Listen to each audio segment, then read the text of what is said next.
India Legal presents Courts Roundup.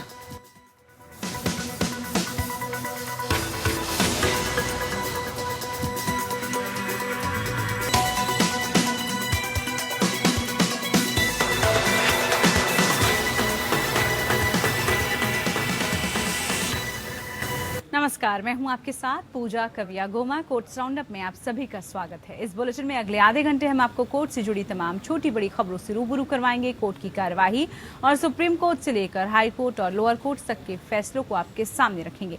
आगे बढ़ने से पहले डाल लेते एक नजर हेडलाइंस पर। मद्रास हाईकोर्ट ने राजीव गांधी हत्याकांड मामले में दोषी नलिनी और रविचंद्रन की समय पूर्व रिहाई से किया इंकार। कहा, हमारे पास सुप्रीम कोर्ट के तहत अनुच्छेद 142 के तहत विशेष शक्तियां नहीं। झारखंड के मुख्यमंत्री हेमंत सोरेन और उनके परिजनों से कथित रूप से जुड़ी फर्जी खनन कंपनियों को खदानों के आवंटन के मामले में सुप्रीम कोर्ट ने अंतरिम आदेश जारी करने से किया इंकार। मामले से जुड़ी जनहित याचिका को विचार करने के झारखंड हाईकोर्ट के फैसले को राज्य सरकार ने सुप्रीम कोर्ट में दी है चुनौती। तमिलनाडु में मछली पकड़ने के लिए पर्सी नेट के इस्तेमाल पर प्रतिबंध लगाने के राज्य सरकार के फैसले को चुनौती देने वाली याचिका पर सुप्रीम कोर्ट ने जारी किया नोटिस। केरल हाईकोर्ट ने अभियोजन पक्ष से मलयालम अभिनेता निर्माता विजय बाबू की अग्रिम जमानत याचिका में केस डायरी पेश करने को कहा। एक अभिनेत्री ने विजय बाबू पर लगाया है यौन शोषण का आरोप।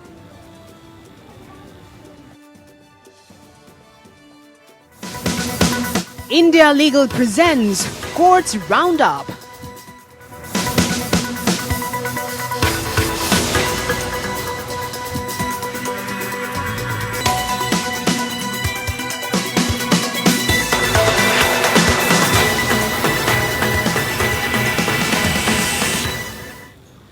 मद्रास हाईकोर्ट ने राजीव गांधी हत्याकांड के दोषी एस नलिनी और आरपी रविचंद्रन की समय से पहले रिहाई की मांग वाली याचिका शुक्रवार को खारिज कर दी। चीफ जस्टिस मुनेश्वर नाथ भंडारी और जस्टिस एन माला की पीठ ने कहा कि हाईकोर्ट के पास संविधान के अनुच्छेद 142 के तहत विशेष शक्तियां नहीं हैं, इस प्रकार ये उनकी रिहाई का आदेश नहीं दे सकता। जैसा कि सुप्रीम कोर्ट ने हत्या के मामले में एक अन्य दोषी पेरारीवलन के लिए किया था, इसलिए याचिका सुनवाई योग्य नहीं होने के कारण खारिज कर दी गई।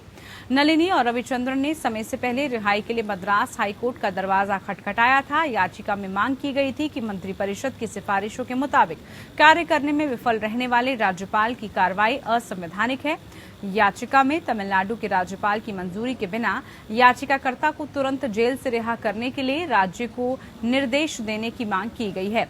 याचिकाकर्ता ने कहा कि भले ही वो 2001 में समय से पहले रिहाई के लिए योग्य हो गई थी, फिर भी उसे रिहा नहीं किया गया है। याचिका में आगे कहा गया कि प्रतिवादियों द्वारा अभ्यावेदन पर विचार नहीं किया गया। बाद में 9 सितंबर को तमिलनाडु की मंत्रिपरिषद ने राज्यपाल को संविधान के अनुच्छेद 161 के तहत याचिकाकर्ता को रिहा करने की सलाह दी थी। हालांकि राज्यपाल ने अभी भी इस सलाह पर कार्रवाई नहीं की, भले ही वो राज्य सरकार की सलाह से बाध्य हैं। अदालत ने कहा कि अनुच्छेद 161 मंत्रिपरिषद के निर्णय को बाध्य करने का प्रावधान नहीं करता। पीठ ने आगे कहा कि मंत्रियों को कोई शक्ति नहीं दी गई है। अदालत ने यह भी देखा कि अनुच्छेद 142 के तहत सुप्रीम कोर्ट की शक्तियों की तुलना अनुच्छेद 226 के तहत हाईकोर्ट की शक्तियों से नहीं की जा सकती और सुझाव दिया कि अगर याचिकाकर्ता पेरारीवलन को रिहा करने के लिए सुप्रीम कोर्ट के हालिया आदेश के आधार पर रिहाई की मांग कर रहा है तो वो याचिकाकर्ता सुप्रीम कोर्ट जा सकता है। अदालत ने पहले ही कहते हुए जमानत अर्जी पर सुनवाई करने से इंकार कर दिया था कि किसी दोषी के लिए जमानत लेने का कोई कानूनी प्रावधान नहीं है। अदालत जमानत पर अब आवेदन पर सुनवाई करेगी। झारखंड के मुख्यमंत्री हेमंत सोरेन की मुश्किलें बढ़ती जा रही हैं। उन्हें उनके परिजनों से कथित रूप से जुड़ी फर्जी खनन कंपनियों को खदानों से आवंटन के जुड़े मामले में सुप्रीम कोर्ट ने आज कोई अंतरिम आदेश जारी करने से इंकार कर दिया। झारखंड हाईकोर्ट ने इस मसले पर संबंधित एक जनहित याचिका को विचारार्थ स्वीकार कर सुनवाई का फैसला किया। हाईकोर्ट द्वारा याचिका स्वीकार किए जाने को राज्य सरकार ने सुप्रीम कोर्ट में चुनौती दी है। जनहित याचिका में सीएम सोरेन और उनके परिजनों को खदानें लीज पर देने की जांच की मांग की गई। झारखंड सरकार ने हाईकोर्ट की सुनवाई पर रोक लगाने की मांग की थी। इस पर सुप्रीम कोर्ट ने अवकाशकालीन न्यायाधीश जस्टिस जे.के. माहेश्वरी और जस्टिस हिमा कोहली की पीठ ने अंतरिम राहत देने से इंकार करते हुए कहा कि हाईकोर्ट को फैसला कर देने लीजिए, मामले की टुकड़ों टुकड़ों में सुनवाई नहीं की जा सकती। झारखंड सरकार की ओर से पेश वरिष्ठ वकील मुकुल रोहतगी के आग्रह पर शीर्ष कोर्ट ने मामले की सुनवाई ग्रीष्मकालीन अवकाश के बाद उपयुक्त पीठ के समक्ष पेश करने का आदेश दिया है। सोरेन सरकार को अस्थिर करने के लिए राजनीति से प्रेरित है। रोहतगी ने कहा, हाईकोर्ट रोजाना मामले की सुनवाई कर रही है, उसकी तत्कालिकता को समझना मुश्किल है। जस्टिस जनरल तुषार मेहता ने कहा कि वो मामले में तत्कालिकता की व्याख्या करेंगे। झारखंड हाईकोर्ट के समक्ष विचाराधीन याचिका में खनन पट्टों के आवंटन में कथित धांधली और सीएम सोरेन के परिवार के सदस्यों और सहयोगियों द्वारा कथित रूप से संचालित कुछ फर्जी कंपनियों के लेन देन की जांच की मांग की गई है।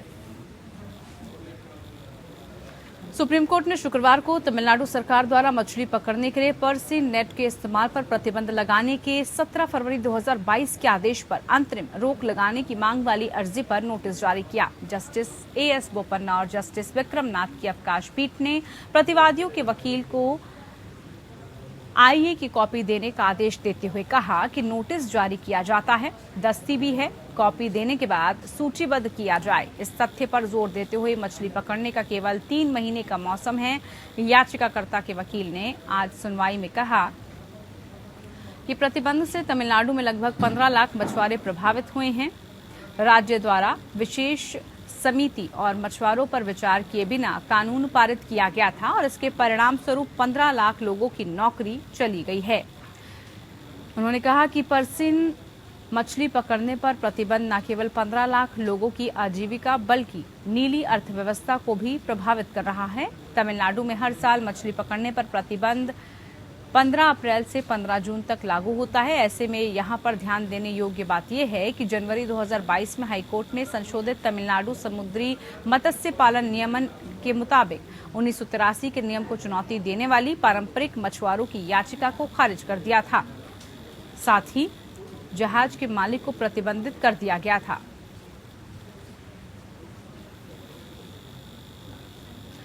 सुप्रीम कोर्ट ने माना कि एक वाद में दावा किया गया है और राहत की प्रकृति के वाद के मूल्यांकन के लिए निर्णायक है। बाजार मूल्य सिर्फ इसलिए वाद के मूल्यांकन का निर्णायक नहीं बन जाता क्योंकि अचल संपत्ति मुकदमेबाजी का विषय है। सुप्रीम कोर्ट ने कहा कि ये एक प्राचीन कानून है कि संपत्ति के बाजार मूल्य पर अनिवार्य और निषेधात्मक किसी वाद का मूल्यांकन करने की आवश्यकता नहीं है। जस्टिस दिनेश माहेश्वरी और जस्टिस विक्रम नाथ की एक पीठ ने दिल्ली हाईकोर्ट के आदेश को चुनौती देने वाली एक अपील की अनुमति दी, जिसमें कहा गया था कि अदालत की फीस और अधिकार क्षेत्र के उद्देश्य से वाद का मूल्यांकन 250 रुपये प्रत्येक और निषेधाज्ञा की राहत के लिए हर्जाने के लिए 1 लाख रुपए की पूरी तरह से मनमाने थे।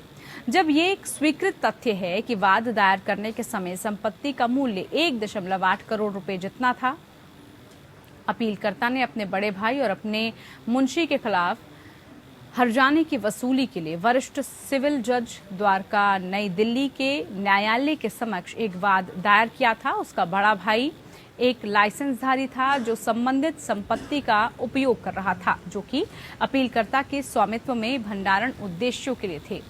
साथ ही संबंधित संपत्ति में रहने की अनुमति देने की अनुमति मांगी गई जब तक कि अपीलकर्ता को इसकी आवश्यकता ना हो।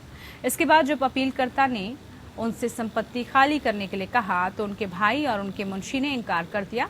अपीलकर्ता ने अगस्त 2016 में कानूनी नोटिस दिया और उनसे संबंधित संपत्ति को खाली करने के लिए कहा और चेतावनी दी कि अगर वो नोटिस की अवधि समाप्त होने के बाद भी रुकते हैं तो वो अधिनिकृत उपयोग के लिए नुकसान का दावा करेंगे। ये मानते हुए कि उनका परिसर खाली करने का कोई इरादा नहीं है, अपीलकर्ता ने उक्त वाद दायर किया था। जैसे ही मामला सुनवाई के लिए आया, मुंशी ने आरोप लगाया कि संबंधित संपत्ति अपीलकर्ता की नहीं थी और वाद जाली दस्तावेजों के आधार पर और केवल संपत्ति को हथियाने के उद्देश्य से दाखिल किया गया था। मुंशी ने एक आवेदन भी दायर किया जिसमें अतिरिक्त मुद्दों को तैयार करने के आदेश दिए गए, जिसे ट्रायल कोर्ट ने खारिज कर दिया। उन्होंने फिर से एक आवेदन दायर किया था जिसमें कहा गया कि वाद दायर करने के समय संपत्ति का मूल्य 1.8 करोड़ रुपए जैसे कि अपीलकर्ता द्वारा स्वीकार किया गया था। आवेदन को जुर्माने के साथ खारिज कर दिया गया था और बाद में दिल्ली हाईकोर्ट के समक्ष पेश किया गया था। हाईकोर्ट ने कहा कि वाद की संपत्ति का बाजार मूल्य वाद दाखिल करने के समय लगभग 1.8 करोड़ रुपए का था।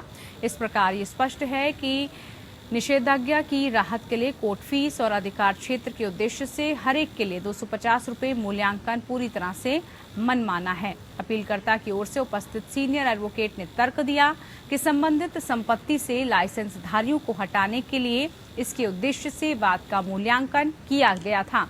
इस बात पर जोर दिया गया था कि संबंधित संपत्ति के बाजार मूल्य के अनुसार वाद के मूल्यांकन के लिए कानून में कोई आवश्यकता नहीं है। मुंशी की ओर से पेश वकील ने तर्क दिया कि वरिष्ठ सिविल न्यायाधीश द्वारका नई दिल्ली की आर्थिक क्षेत्र अधिकार 3 लाख है, जबकि वाद संपत्ति का मूल्य वाद संस्थापन समय 1.8 करोड़ रुपए था। ये दावा किया गया था कि अपीलकर्ता मूल रूप से संबंधित संपत्ति के कब्जे की मांग कर रहा था और इसलिए वाद का उचित मूल्यांकन नहीं किया गया था। एक अचल संपत्ति इसमें शामिल है। बाजार मूल्य वाद के मूल्यांकन का निर्णायक नहीं होगा। अदालत ने कहा कि वर्तमान मामले में अपीलकर्ता द्वारा एक अनिवार्य निषेधाज्ञा मांगी गई थी जिसमें लाइसेंस धारियों को संबंधित संपत्ति से खुद को और अपने सामान को हटाने की मांग की गई थी। साथ ही राहत के लिए 250 रुपए और हर्जाने के लिए 1 लाख रुपए का भुगतान किया गया है। ये विचार था कि हाईकोर्ट ने कानून के निर्विवाद सिद्धांत पर विचार नहीं करने में गलती की थी। किसी वाद संपत्ति के बाजार मूल्य के अनिवार्य बनाने की आवश्यकता नहीं है।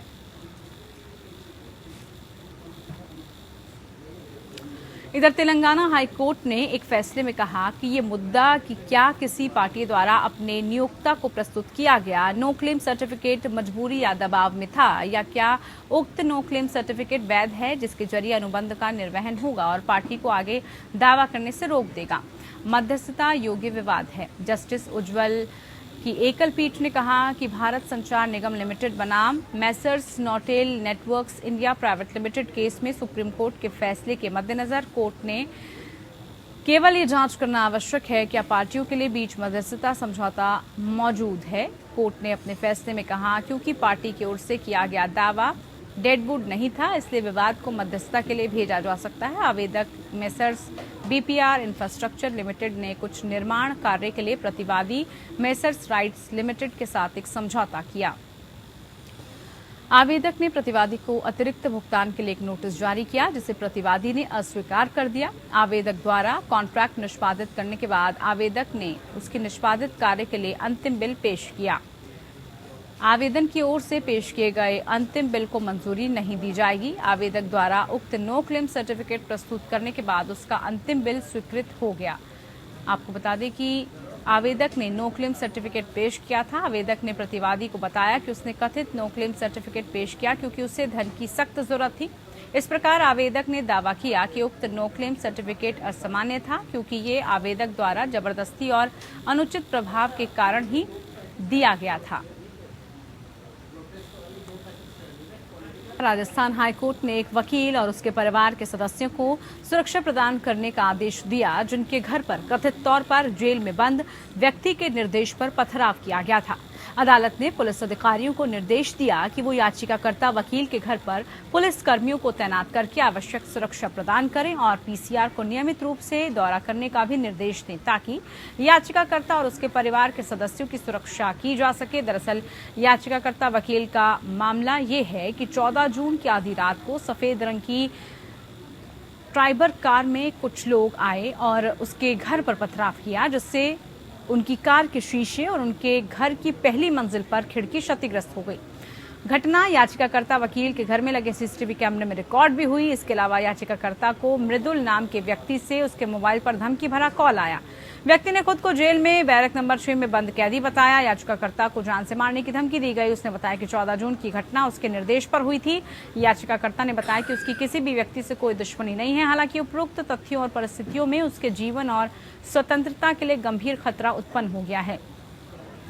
उसने इस मामले में एफआईआर दर्ज कराई। हालांकि उसने आरोप लगाया कि प्रतिवादियों ने याचिकाकर्ता और उसके परिवार के सदस्यों के जीवन और स्वतंत्रता की रक्षा के लिए कोई प्रभावी कदम नहीं उठाया है। इसलिए ऐसी परिस्थितियों में याचिकाकर्ता ने वर्तमान सुरक्षा याचिका दायर की है। साथ ही याचिकाकर्ता के लिए अपने घर पर शांतिपूर्ण जीवन जीना मुश्किल है। अदालत ने कहा कि ये एक अच्छी तरह से स्थापित कानूनी स्थिति है। जैसा कि सुप्रीम कोर्ट ने कई फैसलों में बताया कि किसी व्यक्ति के जीवन और व्यक्तिगत स्वतंत्रता को कानून द्वारा स्थापित प्रक्रिया के अनुसार संरक्षित किया जाना चाहिए। संविधान के अनुच्छेद 21 द्वारा ये अनिवार्य है। अदालत ने कहा कि राजस्थान पुलिस अधिनियम 2007 की धारा 29 के तहत हर एक पुलिस अधिकारी नागरिकों के जीवन और स्वतंत्रता की रक्षा करने के लिए बाध्य है। इसके अलावा अदालत ने लोक अभियोजक को भी इस आदेश की एक प्रति तुरंत पुलिस आयुक्त जयपुर को देने का निर्देश दिया है। साथ ही वर्तमान याचिका में उत्पन्न मुद्दे के संबंध में शुरू की गई किसी भी आपराधिक और दीवानी कार्रवाई को प्रभावित नहीं करेगा। इधर गुजरात हाईकोर्ट ने हाल ही में हथियार लाइसेंस प्राप्त करने के लिए याचिकाकर्ता के आवेदन को खारिज करने के लिए जिला मजिस्ट्रेट के आदेश को चुनौती देने वाली रिट याचिका की अनुमति दी। इस याचिका में कहा गया कि शस्त्र अधिनियम 1959 की धारा 14 के तहत अपात्र नहीं पाया गया। शस्त्र अधिनियम धारा 14 लाइसेंस के इंकार के लिए परिस्थितियों का प्रावधान करती है, जिसमें लाइसेंसिंग प्राधिकारी सार्वजनिक शांति की सुरक्षा के लिए या सार्वजनिक सुरक्षा के लिए ऐसा लाइसेंस देने से इंकार करने के लिए आवश्यक समझता है। कोर्ट ने कहा कि जिला मजिस्ट्रेट ने याचिकाकर्ता के साथ साथ अपीलीय प्राधिकारी के आवेदन को खारिज करते हुए याचिकाकर्ता की अपील पर विचार विमर्श करते हुए आर्म्स एक्ट की धारा 14 के प्रावधानों से बेखबर आदेश पारित कर दिया था। ये राज्य के अधिकारियों का मामला नहीं है कि याचिकाकर्ता को शस्त्र अधिनियम की धारा 14 के तहत उल्लेखित आधारों पर लाइसेंस के योग्य नहीं पाया गया। अपेक्षित आदेशों में उल्लेख किया गया कि किसी भी तरह से ये इंगित नहीं करता कि याचिकाकर्ता शस्त्र लाइसेंस का हकदार नहीं है और उसे शस्त्र अधिनियम के तहत लाइसेंस के लिए अयोग्य माना जाता है। आत्मरक्षा के लिए हथियार लाइसेंस प्राप्त करने के लिए आवेदन दायर किया गया था। इसके बाद प्रतिवादी द्वारा जिला पुलिस अधीक्षक और कल्याणपुर की राय मांगी गई। रिपोर्ट में याचिकाकर्ता के खिलाफ कुछ भी प्रतिकूल नहीं पाया गया, क्योंकि वो खनन व्यवसाय में शामिल है और अनुबंध व्यवसाय भी करता है, जिसके लिए नकदी के साथ यात्रा करने की बहुत आवश्यकता होती है। याचिकाकर्ता ने प्रस्तुत किया कि दोनों अधिकारियों ने उसके आवेदन और उसके बाद की अपील को खारिज करते हुए मामले के सही तथ्यों और उसके अनुकूल रिपोर्ट की सराहना नहीं की। प्रावधानों में संबंध में बिल्कुल खामोश है, जो लाइसेंस से इंकार करने से संबंधित है। प्रतिवादी ने वकील ने तर्क दिया कि अपेक्षित आदेश उचित रूप से पारित किए गए और उसमें हस्तक्षेप की आवश्यकता नहीं है। आदेश में निर्दिष्ट कारणों का हवाला देते हुए ये तर्क दिया गया कि याचिकाकर्ता को कोई खतरा नहीं है और उसे वास्तव में शस्त्र की आवश्यकता नहीं है। वहीं एटीएम या कोर बैंकिंग या चेक के माध्यम से वो नकद के बिना भी अपना व्यापार लेन देन कर सकता है। आदेश में कहा गया कि ये दिखाने के लिए कि कुछ भी पेश नहीं किया गया, याचिकाकर्ता की कोई दुश्मनी है या पहले सामान की चोरी का कोई प्रयास किया गया हो। इधर केरल हाईकोर्ट ने मलयालम अभिनेता निर्माता विजय बाबू द्वारा दायर अग्रिम जमानत याचिका पर सुनवाई जारी रखी, जिसमें एक अभिनेत्री ने उस पर यौन शोषण का आरोप लगाया है। जस्टिस बेचू कुरियन थॉमस ने अभियोजन पक्ष से अभिनेता की दलीलों को समाप्त करने के मामले में केस डायरी पेश करने को कहा। अभियोजन पक्ष ने अपनी दलीलें पूरी की। अदालत पिछले 2 दिनों के मामले पे लंबी सुनवाई कर रही है। दोनों के बीच संबंधों का पता लगाने के लिए अभिनेता और शिकायतकर्ता के बीच व्हाट्सएप और इंस्टाग्राम मैसेज का विस्तार से विश्लेषण कर रही है। अदालत के समक्ष पेश किए गए मैसेजेस को लेकर आरोपी ने दावा किया कि इसमें कोई छेड़छाड़ नहीं की गई है। अभिनेता ने यह भी कहा कि ये मामला शिकायतकर्ता द्वारा अधिक फिल्म भूमिकाएं देने और उसके अनुरोध करने से इंकार का बदला लेने के लिए एक चाल है। अभिनेता को पिछले हफ्ते ये देखते हुए अंतरिम जमानत दी गई थी, क्योंकि वो देश से बाहर था। हालांकि अभिनेता को जांच में सहयोग करने और जांच में छेड़छाड़ से बचने का निर्देश भी दिया गया था। आपको बता दें कि विजय बाबू के खिलाफ एर्नाकुलम पुलिस में शिकायत दर्ज की गई थी। इस बीच अभिनेता ने फेसबुक लाइव होस्ट किया और अपने ऊपर लगे सभी आरोपों से इंकार किया। हालांकि इस लाइव स्ट्रीमिंग के दौरान उसने शिकायतकर्ता के नाम का खुलासा किया, जिसके कारण और प्रतिक्रियाएं हुई। पब्लिक प्लेटफॉर्म पर अपनी पहचान का खुलासा करने के लिए अभिनेता के खिलाफ आईपीसी की धारा 228A के तहत अलग मामला दर्ज किया गया। एडवोकेट एस राजीव के माध्यम से दायर अपनी जमानत याचिका में आरोपी ने कहा कि शिकायतकर्ता ये झूठा मामला दर्ज करके उसे ब्लैकमेल करने की कोशिश कर रही है। अभिनेता ने प्रस्तुत किया कि उसे गिरफ्तारी की प्रबल आशंका है। साथ ही उसका आरोप है कि मीडिया के दबाव और मीडिया के लिए खबरें बनाने के लिए अधिकारी उसे गिरफ्तार करना चाहते हैं। चलिए इसी के साथ कोर्ट्स राउंडअप में इतना ही। मुझे दीजिए इजाजत। नमस्कार। India Legal presents Courts Roundup.